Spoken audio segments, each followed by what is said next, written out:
One thing I really love about electric racing here at Tufts is you show up and we'll have a spot for you. You show up and we'll have a job for you. I've heard the team referred to as scrappy, which I think is very accurate. We've always been a team that has been considered an underdog. What the Tufts team does have is like letting everyone in and really passionate people. The people on the team, they love to build things. I love to build things. I have so much fun doing it, and I hang out with people that I really enjoy. The goal is to create a Formula-style electric car. We compete against other colleges. You really need to be hyper-organized because you're building a car in a year. And this year we threw out our whole design from last year, basically, and said we're starting fresh. From the outside perspective, there are three main teams. There's electrical, mechanical, and business operations. Mechanical works on all of the physical aspects of the car.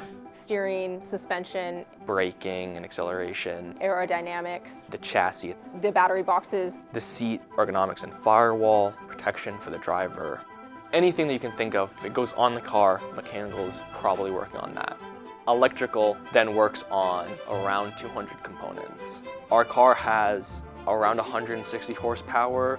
We're expected to be able to do 0 to 60 in around 5 seconds. We have a lot of challenges. I would say probably our biggest challenge is time. Manufacturing just takes longer than you expect. So you might have allotted a week and it might actually take 3 weeks. And what materials is it going to need to be made out of? What are the rules requirements? Making sure that we pass all of the inspections, because without that, then you can't race. The goal is the engineering experience. If we can get a car that runs, I'll be satisfied. I'll be more satisfied if it passes technical inspection, but that's the fear. That might have been a first try. The updated schedules for project management and design are posted in the window of the media center. They're probably spending 1,000 hours over the course of like 6 weeks just to get this car ready. And it's probably the best hands-on experience that they'll get. They do a whole bunch of math, they do a whole bunch of CAD, they actually build something, and then they get to discover like, well, was it right? Does the car actually drive? Is it safe? Especially when you're on a college team, you have things that are going wrong and you don't know why they're going wrong. So you're just like, guess I'll take it apart and look at it. That sort of troubleshooting is really a critical thing to learn, especially as an engineer. When we tested our brakes, like we went accelerated and then like slam on the brakes, like do they stop? The entirety of the front suspension just buckled and then skidded forward. And they've rebuilt all the electronics, rebuilt the suspension. It's basically everything except the chassis. I'm so proud of them for doing that. It's just impressive. If you look at like what are the major challenges facing the world right now, there's climate change, maybe there's space exploration. I bet that people from this team will end up embedded in teams that are solving those problems.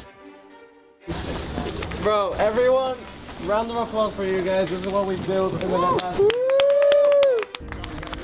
We finished most of the mechanical work, but yesterday we didn't have proper high voltage tools, which pushed us back to today.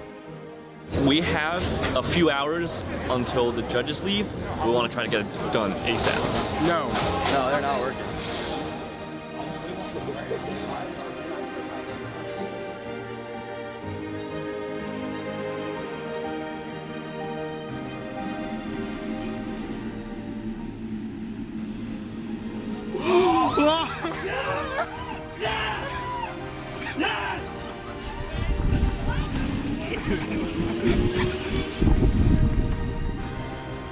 I think I was surprised how much I enjoy tackling a challenge that I have absolutely no idea how to do, because that's how you start. There's so much that you don't know. There's so much that you're going to learn along the way. And the best way to do that is to work with the people around you to bring that home together.